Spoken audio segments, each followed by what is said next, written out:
I'm very pleased to welcome back to the show Aaron Dunn, KeyStone Financial. Aaron, great to have you back with us, especially this time of year when we're starting to talk, well, not starting, I mean, we're right in the end of the RSP season, people looking for that, but also in an environment, we're talking about, raising rates in the U.S. That seems to be the big story every week now. How many times is the Federal Reserve going to raise rates? Now, for KeyStone, your part is you specialize in different growth stocks, but with yield. Tell me how that impacts what you're looking for. So it really, we maintain a very consistent strategy regardless of what's happening in the market. So what we do is we always look at companies from a risk perspective, and we categorize all of our recommendations into different risk categories. So, for instance, we'll have conservative stocks, which are large cap stable companies paying and growing a dividend. We'll have aggressive recommendations. These are also dividend-paying companies, but they're smaller cap, higher growth companies, higher risk. And then we have moderate companies as well, moderate risk companies, which are right in between. So when we advise investors to build a portfolio, what we're telling them to do, what we're advising them to do is to build a portfolio based on a foundation of high-quality dividend growth stocks. Build your portfolio on that foundation, and then you can add layers of risk to that portfolio by looking at companies that are higher growth and in some cases more cyclical. Right now, obviously, a lot of attention is on rising rates. The consensus is that rates will continue to rise throughout the year. The economy is doing fairly well globally.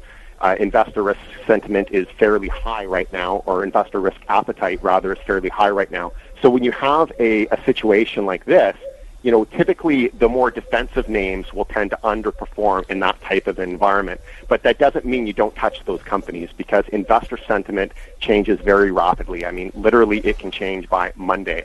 So you want to build your portfolio on that strong base, and then you can add more interesting higher growth names to it from our moderate portfolio, from our aggressive portfolio, and from our small cap and U.S. research as well. So this is the way that we advise investors to build a portfolio long term, and it is essentially been the most. This type of a strategy has outperformed in almost any time horizon when you look at the market. Now, this throw a little curveball at you, because I was looking at your website, www.keystocks.com, and I see that you're doing a series of seminars coming up, starting in Toronto on March 1st, but you're going to Calgary March 6th, Edmonton March 7th, then you're coming back into British Columbia, Kelowna March 8th, you're going to Victoria March 13th, Langley March 14th, Vancouver March 15th. There you go. You can go to the website for getting details on that. But you're talking about this very thing, is building a portfolio. And I'm thinking about this because we're coming up to the end of RSP season there. You've just given us a kind of hint at the kind of things you'll talk about in that seminar, which I think are essential tools to be successful. Let me ask you this, though. Is there something like how many stocks you should own in a, I know this is an average question for sure, and it's a broad question, but do you have kind of rule of thumb, and do you talk about when to buy a stock and when to sell a stock in that in that seminar? Yeah, that's exactly what we're doing. What we want to do is we want to help people become better investors, and a trend that we've seen for many years, and it's just growing, is that people want to take more responsibility over their own financial future. In some cases, this is a choice. In other cases, they have no choice because they just have not gotten good results from mainstream financial advisors. So what we are doing in this seminar is we are arming individual investors with the tools to build and manage their own portfolios, sometimes completely independently and sometimes with help, like what we would provide at KeyStone by providing the actual individual stocks to buy. But basically what you said, you hit the nail on the head there. You have to understand, you have to start off with, what type of a stock am I looking for? What type of what marks an opportunity? What type of risk should I avoid? But from a logistical perspective, how many stocks should I own? When is a good time to buy? How do I layer into a position of a stock? How do I manage my portfolio over time? And when do I sell a stock? So they're very simple tools that we can provide in investors, which will help them to really avoid a massive amount of the risk that ends up hurting retail investors over time. So we started these seminars last year. We got an absolutely amazing response from the investors that came. We got about 3 times as many people or more than we actually expected, so we had to expand the seminars as well. And then based on the feedback that we got from people, which was almost all positive, we've essentially re-engineered the seminar, and we've added new content, we've improved existing content, and we're really passionate about arming people with the tools so that they can take care of themselves financially. Give me an example of a company that you look at right now. Okay, so one company that I really like right now, I think it's extremely unique, is Sylogist. The symbol is SYZ. So this is a growing small cap technology company. It also pays a growing dividend. Trades for about $10 today. We recommended it at $7.80, so up about 30% from the original recommendation price, but we still see plenty of upside from here. They're a software company. They develop and license software to customers mostly in the public service sector. About 70% of revenues are recurring. What makes them unique in this market is that they have growth, they have a cash-rich balance sheet, and they're trading at an attractive valuation relative to earnings. So that kind of investment is incredibly difficult to find right now. But we just recently updated the company after they released their strong Q1 results. They grew their adjusted earnings per share by 45%. They ended the quarter with $1.25 in net cash per share, and they increased their gross profit margins to 76%. For 2018, they're expecting to grow earnings per share again by about 40%. And if you look at this company's historical track record, over the past 5 years, they produced revenue growth average over 5 years of about 29% per year, and operating income per share growth about 24% per year. So excellent track record, excellent growth right now, and trading at about 14 times current year's earnings. So that's a discount to the market, but it's a huge discount to comparable companies with similar characteristics in the software space. Right now they're paying a yield of about 3%. They increased the dividend last November by 14%, and they've doubled their dividend over the past 5 years. So this is a company we like right now. We think that there's excellent income in the future, and we think that there's excellent share price appreciation in the future. Let me just back up to something, and I know, as you alluded to, but I always liked about your service is that you categorize in terms of risk. So how do you categorize a company like that? What category is it in? We categorize Sylogist in our aggressive category, and the reason why we put it in there is because it is a small cap company, market cap of about $220 million, so that's fairly small. And then compared to some of our conservative companies, that makes it more thinly traded. So it's one of the reasons why it's trading at such an attractive valuation is because it's a smaller company and underfollowed and doesn't have any mainstream analyst coverage yet.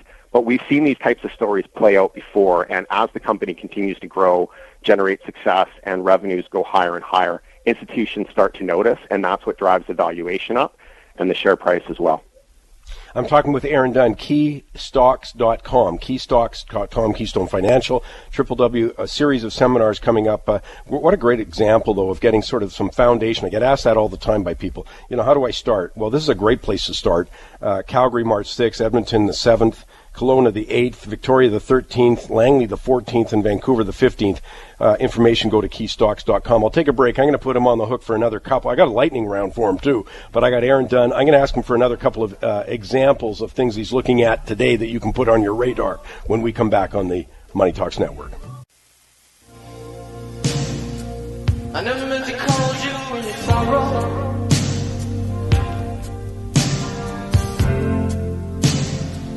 Just wondering what your favorite Olympic event to watch was. I've been glued to the TV, but I certainly was a monster highlight was the Tuesday night performance. But that's Purple Rain by Prince. That was in their program a year ago, 2016-2017 season. And, of course, where they won so many awards, I can't even get through them. I think they were first in every single competition they entered. That's Tessa Virtue and Scott Moyer in the ice dance. Aaron Dunn's on the line with me. You can find him at www.keystocks.com. That's where you also get details of their seminars coming up.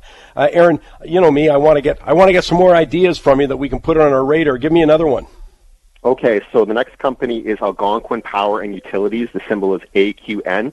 This is what we would consider one of our very stable long-term dividend growers. So when I say that investors should build a portfolio on a foundation of high-quality dividend growth stocks, this is essentially what I'm talking about. For disclosure, I own this myself as well. It's the utility and power generation business. We recommended it about 6 years ago. It's more than doubled. It's paid back investors 50% of the original purchase price in dividends, and it's paying a yield of 4.6% per day. So this is a company that has been growing at a double-digit rate, earnings per share at a double-digit rate, dividends at a double-digit rate, and that is expected to continue. This is all based on investments into developing new projects and acquisitions. They also recently announced a new international expansion strategy. But it's one of those companies, in spite of it being a very stable utility-style business, it's also an attractive growth stock to us because it's something where you can sleep at night. All of these revenues and cash flows are based on long-term contracts and regulated rates of return, but they're finding ways to grow that in the double digits. So they're expecting 16% growth in earnings per share over the next several years, 10% dividend growth. This is another keeper for us. What's the symbol on Algonquin Power? It is AQN. Okay, I don't want to run out of time. Give me just one more. Sure. So EBIX, this is from our U.S. research. It trades on the NASDAQ exchange. Another technology company. They do software for the financial industry. They 17 years of straight growth. 80% of revenues are recurring. It's a global business, global footprint, and they've been extremely active in the acquisition space. So they recently completed an acquisition of a company called It's Cash, and that is giving them entrance into the payment and money transfer industry in India, where they see a huge opportunity. But lots of opportunities for this company. Excellent historic growth, excellent growth outlook going forward, and trading at about 23 times current year's expected earnings. So that is a very attractive valuation for stocks with these financial characteristics in the U.S. market right now. So we love this company over the next 1 to 3 years. EBIX is a symbol. Aaron, great stuff as always, and those are things that we can put on our radar, check that it's appropriate for our own portfolios. And again, if you don't know about your portfolio, we'll go to the seminars. I'll give you the details in a second. But it's time now for the lightning round with Aaron Dunn. Are you all set, Aaron? I'm all set. Okay, first big investment win. I believe it was Sleep Country Canada back when they were an income trust. A favorite long-haul airline? Air Canada. I like the planes. Favorite movie star growing up? Arnold Schwarzenegger. Favorite Olympic sport to watch this year? Well, I'm always going to say hockey, but I say that with some disappointment this year. Which Olympic sport scares you the most if I had to make you try it? Would it be snowboard slope style or skiing aerials? I'm pretty sure I'd be equally dead trying either, but I would say skiing aerials. You're right, by the way. Both of them have an over 30% chance of injury when people have done them over the last 3 Olympics when they've been appropriate. Most fun fiction book you've read in the last 5 years? Thomas and Friends, The Great Race, and yes, that is a book for toddlers. I was just going to say, there you go. Best subject in high school. What were you good at?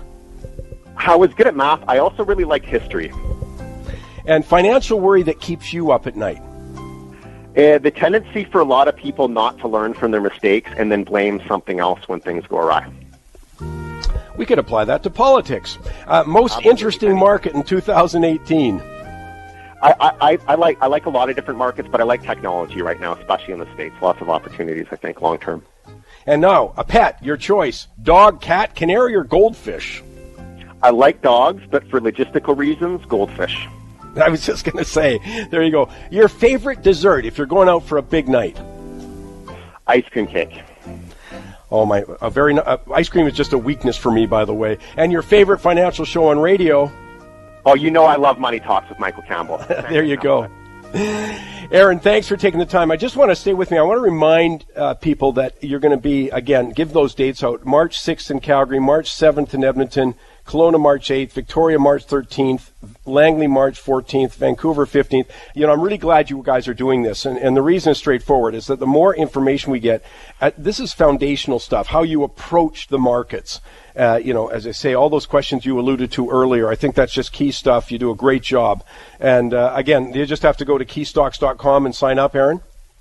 Yes, absolutely. Just go to keystocks.com. All the information is there. You can call into the company as well. We can help you out, but you should be able to sign up, no problem, on Keystocks.